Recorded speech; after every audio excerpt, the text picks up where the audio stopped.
আজি অকণিহঁতলৈ মই এটা সাধু আগবঢ়াব খুজিছোঁ। সাধুটোৰ নাম হৈছে শহাপহু আৰু কাছ।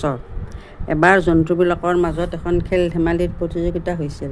সেই প্ৰতিযোগিতাত নানা তৰহৰ খেলত বিধে বিধে জন্তুৱে যোগ দিছিল। এটা শহা আৰু এটা কাছৰ পাৰ পৰিল। একেলগে যি আগ হ'ব পাৰে সিয়ে জিকিব আৰু বঁটা পাব। দুয়ো একে শাৰীতে থিয় দিলে। কুলি চৰাই সুহুৰি মাৰি দিয়াৰ মাত্ৰকে লৰ আৰম্ভ হ'ল। শহাপহুটোৱে একেলৰে ভালেমান দূৰ ওলালগৈ। সি পাছলৈ চাই দেখে যে কাছৰ দেখা দেখিয়েই নাই। কাছৰ জপং জপং খোজ। শহাই ভাবিলে কাছই গৈ সেইখিনি পাই মানে সি নাকত তেল দি এঘুটি মাৰি শুবকে পাৰে। শুই উঠি লৰ দিলেও সি কাছক অনায়াসে ঘটোৱাব পাৰিব।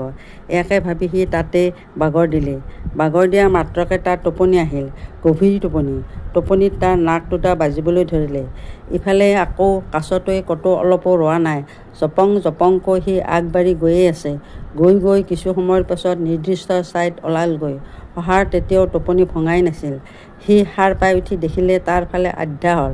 কাছই গৈ কেতিয়াবাই লৰত জিকি বঁটা লাভ কৰিলে। চলিলে নিয়মমতে যত্ন কৰি ৰত্ন পাই শুই থকা শিয়ালৰ লঘনতে দিন যায়।